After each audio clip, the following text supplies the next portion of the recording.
الحمد لله وحده والصلاة والسلام على من لا نبي بعده. أعوذ بالله من الشيطان الرجيم. بسم الله الرحمن الرحيم. رب اشرح لي صدري ويسر لي أمري واحلل عقدة من لساني يفقهوا قولي. رب زدني علما. اللهم رب زدني علما. تمام تعریفیں بزرگی اور کبریائی اس رب ذوالجلال کے لیے جس نے 6 دن میں زمین و آسمان اور کائنات کا وجود بخشا اور عرش مقدس پر مستوی ہو گیا. درود و سلام و انبیاء کی پاکیزہ جماعت پر، بالخصوص انبیاء کی آخری کڑی امام الانبیاء، امام اعظم، امام کائنات حضرت محمد مصطفیٰ صلی اللہ علیہ وسلم. اللہم صلی علی محمد وعلى آل محمد كما صليت على إبراهيم وعلى آل إبراهيم إنك حميد مجيد. اللهم بارك على محمد وعلى آل محمد كما باركت على إبراهيم وعلى آل إبراهيم إنك حميد مجيد. معزز سامعین، ہمارے معاشرے کے اندر ایک بیماری عام ہو چکی ہے جو ہے ڈپریشن. اچھا بھلا انسان تھا، ڈپریشن میں آ گیا. اچھا بھلا انسان تھا، اتنا غمگین ہوا کہ ڈپریشن میں آ گیا. اب تو لوگ بولنے لگے ہیں کہ میں ڈپریشن میں ہوں. ابھی چند دن پہلے ایک صاحب فون پہ اپنی پریشانی بتاتے ہوئے کہتے ہیں کہ دل کرتا ہے کہ آتم ہتیا کریں. مجھے تعجب ہوتا ہے، مسلمان بھی ہے اور ڈپریشن میں بھی ہے. کیوں آتا ہے انسان ڈپریشن میں؟ لمبی خواہشات، صبر کی کمی، آخرت کا یقین نہیں. ایک بار محمد الرسول اللہ صلی اللہ علیہ وسلم ٹاٹ کے بستر پر آرام فرما رہے ہوتے ہیں. آپ کے جسم پہ جگہ جگہ ٹاٹ کے نشان بن جاتے ہیں. حضرت عمر رضی اللہ عنہ اسے دیکھ کے زار و قطار رونے لگتے ہیں. اللہ کے نبی فرماتے ہیں، اے عمر تجھے کس چیز نے رلایا؟ کہتے ہیں، یا رسول اللہ صلی اللہ علیہ وسلم کیسر اور کسرا تو مخملوں کے بستروں پہ آرام کرے اور کائنات کے امام محمد الرسول اللہ کاٹ کے بستر پر. اللہ کے نبی فرماتے ہیں، اے عمر ان کے لیے دنیا ہے اور ہمارے لیے آخرت. اور غالباً اسی مقام پہ فرمایا کہ میں تو دنیا میں اس طرح جیتا ہوں جس طرح سے ایک مسافر سفر کے لیے جاتا ہے، راستے میں ایک سایہ دار درخت دکھتا ہے، اس درخت کے نیچے کچھ دیر کے لیے آرام کرنے کے لیے رکتا ہے اور پھر وہ آگے بڑھ جاتا ہے. بس وہی درخت کے نیچے آرام کرنا دنیا ہے، ہماری منزل آخرت. فرماتے ہیں اگر اللہ کی نظر میں دنیا کی حیثیت، دنیا کی قیمت، دنیا کی اوقات مچھر کے پر کے برابر بھی ہوتی تو ان جھٹلانے والوں کو، ان انکار کرنے والوں کو، ان ظالموں کو، ان فاسقوں کو، ان فاجروں کو ایک گھونٹ پانی نہیں ملے گا. ایک بار نبی صلی اللہ علیہ وسلم کہیں گزر رہے ہوتے ہیں، راستے میں ایک بکری کا بچہ مرا ہوا کٹے کان کا پڑا ہوا ملتا ہے. صحابہ سے مخاطب ہوتے ہیں، اے صحابہ کی جماعت مجھے بتاؤ اس مرے ہوئے بچے کو، اس کان کٹے ہوئے بچے کو 1 یا 2 درہم میں خریدنا پسند کرو گے؟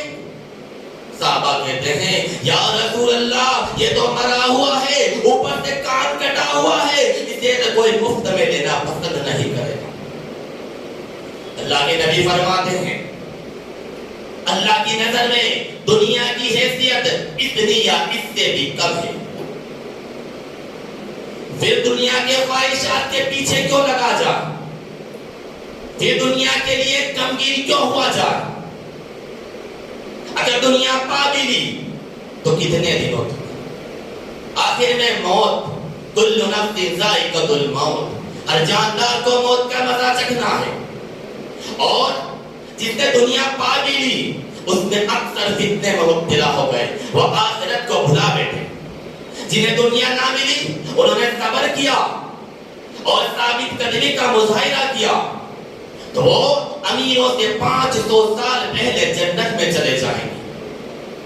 تو کیوں نہ دنیا کا گلا گھونٹ کے خواہشوں کا گلا گھونٹ کے آخرت کی تیاری کی جائے. اگر خواہشوں کے پیچھے لگے رہے وہ کبھی ختم نہیں ہونے والی. ہمارے پاس ایک گاڑی ہے ہم دوسری کی تمنا کریں گے, ایک گھر ہے دوسرے کی تمنا کریں گے. محمد الرسول اللہ صلی اللہ علیہ وسلم فرماتے ہیں اپنوں سے نیچا دیکھو اور صبر کرو. اگر اونچا دیکھو گے تو خواہشیں کبھی پوری نہیں ہوں گی. فرمایا کسی کے پاس میں 2 وادی سونے کی بھری ہوئی ہوگی وہ تیسری کی تمنا کرے گا حتیٰ کہ انسان کا پیٹ تو قبر کی مٹی بھرے گی. رہی بات مصیبتوں کی آزمائشوں کی تو آزمایا تو نبیوں کو بھی گیا. ایوب علیہ السلام کا واقعہ بھی سن لیں جن کا مال و دولت سب کچھ برباد ہو گیا, جن کے اہل و عیال ختم ہو گئے, جسم میں ایک عجیب سی بیماری نے گھر کر لیا. شہر کے کنارے شہر کے دور کنارے سنسان جگہ پڑے ہوتے ہیں. ایک بیوی کی جو خدمت کرتی ہے وہ اللہ کو پکارتے ہیں, شفا کے لیے اللہ کو پکارتے ہیں, تعویذ یا ڈورے نہیں لٹکاتے ہیں, مصالحے آستانوں کے چکر نہیں لگاتے ہیں, نیمبو مرچوں سے نظریں نہیں اتارتے ہیں, بلکہ خالی دل سے کہتے ہیں ربی انی مسنی الضر وانت ارحم الراحمین ربی انی مسنی الشیطان بنصب وعذاب.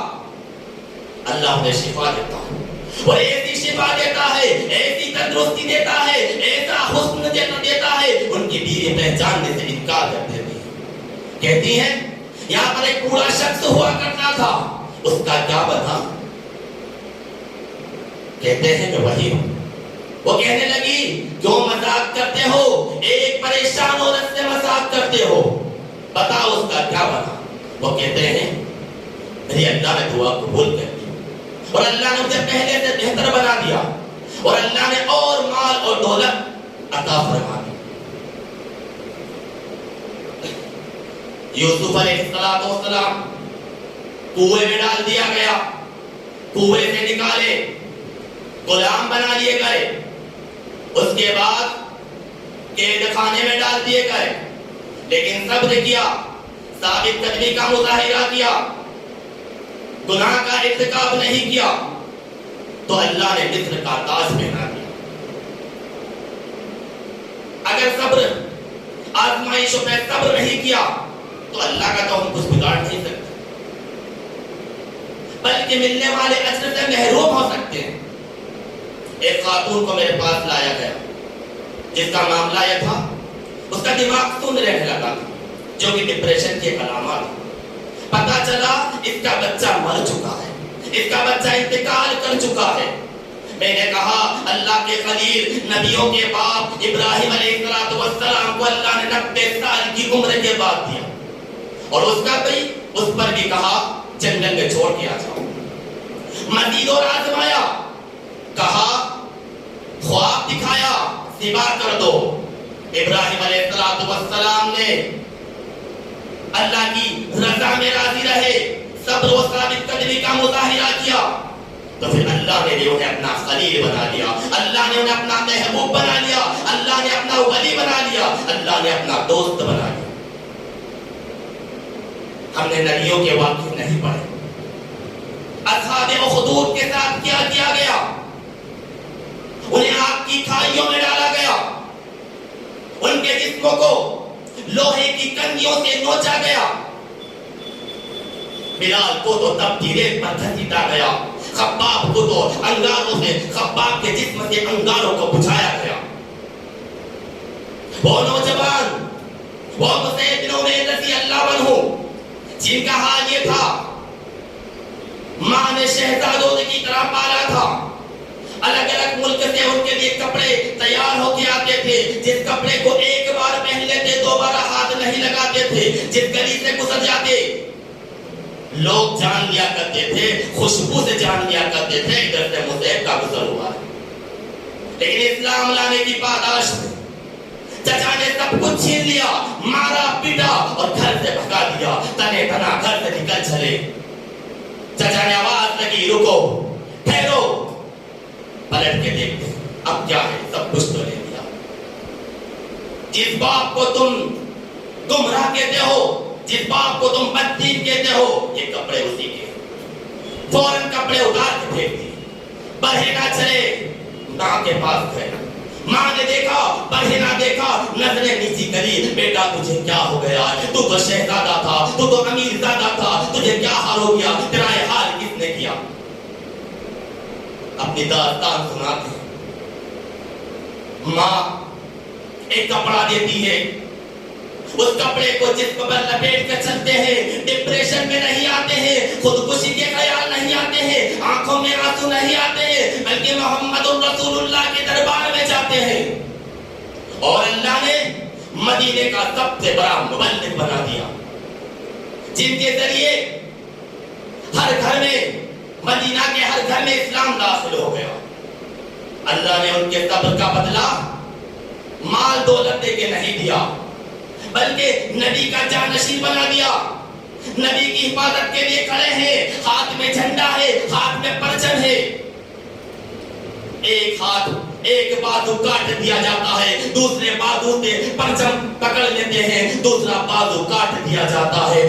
دونوں بازو کے کناروں سے پرچم کو سینے پہ تھام لیتے ہیں، سینے پہ تیر مار دیا جاتا ہے، وہ گر جاتے ہیں اور اللہ نے انہیں شہادت کا مرتبہ نصیب فرما دیا.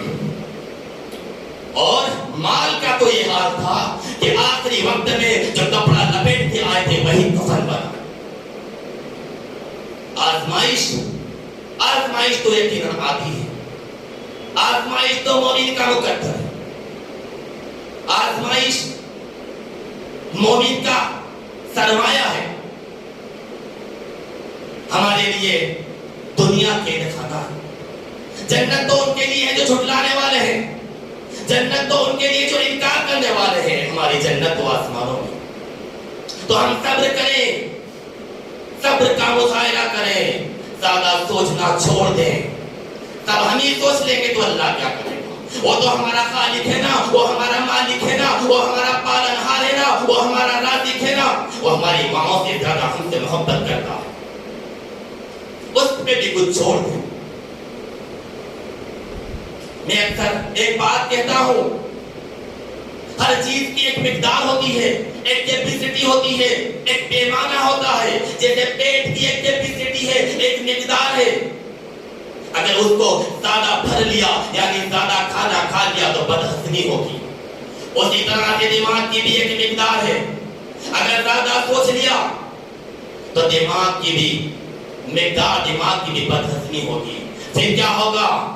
سر درد، وسوسے، ڈپریشن، مائیگرین، پاگل پن.